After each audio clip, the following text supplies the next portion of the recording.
ছাত্ৰ-ছাত্ৰীসকল তোমালোকৰ ISS first year online admission মুকলি হৈ গৈছে। সো তোমালোকৰ অনলাইন ৰেজিষ্ট্ৰেশ্যন কেনেকৈ কৰিব লাগে মই দেখাই দি আছোঁ। সো তোমালোকৰ এনেকুৱা এটা ইণ্টাৰফেচ দেখিবলৈ পাবা। তলত লিংক দি আছে, তাতে ক্লিক কৰি এইটো তোমালোকৰ প্ৰথমতে ৰেজিষ্ট্ৰেশ্যন কৰিব লাগিব, তাৰপিছত তোমালোকে লগইন কৰিব পাৰিবা। সো তোমালোকে ইয়াতে লগইন কৰোঁতে ফোন নম্বৰ আৰু ডেট অফ বাৰ্থ আৰু তোমাৰ পাছৱৰ্ডটো বহাই ৰেজিষ্ট্ৰেশ্যন লগইন কৰিব লাগে। সো প্ৰথমে তোমালোকে ৰেজিষ্ট্ৰেশ্যন কৰিব লাগিব। সো ৰেজিষ্ট্ৰেশ্যন কৰিব হ'লে তলত তোমালোকৰ এটা অপশ্যন আছে, ডোন্ট হেভ এ ৰেজিষ্ট্ৰেশ্যন, ইয়াতে ক্লিক কৰি দিবা। ৰেজিষ্টাৰ এ নিউ একাউণ্ট ইয়াতে ক্লিক কৰি দিবা। ইয়াতে ক্লিক কৰাৰ পিছত তোমালোকে বেলেগ এটা ইণ্টাৰফেচ পাবা। সো মই দেখাই দি আছোঁ, ষ্টেপ বাই ষ্টেপ তোমালোকে জানিবৰ কাৰণে ভিডিঅ'টো চাই থাকক।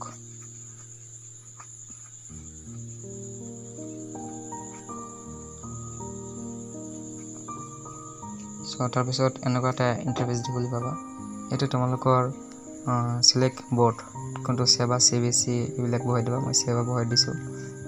তাৰপিছত তোমালোকে ইয়াতে ইয়াৰটো বহাই দি দিবা। তাৰপিছত তোমালোকৰ ৰোল নম্বৰটো বহাব লাগিব।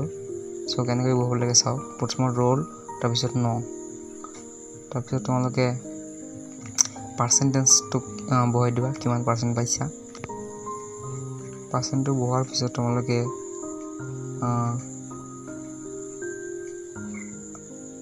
তোমালোকৰ ফুল নামটো ইয়াতে বহাই দিবা চাওক।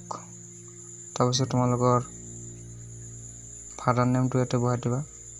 তাৰপিছত তোমালোকৰ মোবাইল নম্বৰটো বহাই দিবা আৰু তাৰপিছত তোমালোকৰ ডেট অফ বাৰ্থটো ইয়াতে বহাই দিবা। তাৰপিছত ইমেইল ID যদি থাকে বহাই দিবা, এইটো অপশ্যনেল হয়, নাথাকিলে নাই। তাৰপিছত তোমালোকৰ নেশ্যনেলিটি এইটো বহাই দিবা। তাৰপিছত তোমালোকৰ ডিষ্ট্ৰিক্টটো ইয়াতে বহাই দিবা। তাৰপিছত তোমালোকৰ ৰিলিজনটো ইয়াতে বহাই দিবা। তাৰপিছত এড্ৰেছ আছে, এড্ৰেছটো বহাই দিবা। তাৰপিছত তোমালোকৰ কাষ্ট চাৰ্টিফিকেট থাকিলে কাষ্ট চাৰ্টিফিকেট বহাই দিবা, নাথাকিলে নাই। তাৰপিছত জেণ্ডাৰ বহাই দিবা। তাৰপিছত এইটো তুমি ফিজিকেল হেণ্ডিকেপ থাকিলে বহাই দিবা, এইটো নো মাৰি দিবা, নাথাকিলে নাই। তাৰপিছত তোমালোকৰ ফটোটো বহাব লাগিব। সো ফটো তোমালোকৰ এইটো মনত ৰাখিবা, এইটো তোমাৰ 1 MB তলত হ'ব লাগিব। তাৰপিছত তোমালোকৰ মাৰ্কশ্বিটটো এটা আপলোড কৰিব লাগিব।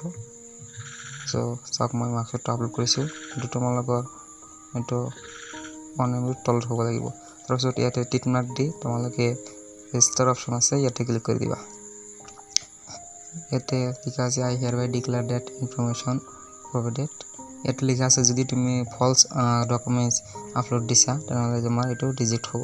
সো মই এইটো উলিয়াই দিছোঁ। তাৰপিছত মই ৰেজিষ্টাৰ অপশ্যন ক্লিক কৰি দিলোঁ। ক্লিক কৰি দিয়াৰ পিছত এনেকুৱা এটা ইণ্টাৰফেচ আহিব চাওক। এইটো কনফাৰ্মেশ্যন পেজ হয়। তাৰপিছত অ'কে কৰি দিবা। তাৰপিছত বেলেগ এটা ইণ্টাৰফেচ গৈ পাবা। মোৰ নেটটো শ্ল' হোৱাৰ কাৰণে অলপ শ্ল' মাৰি আছে।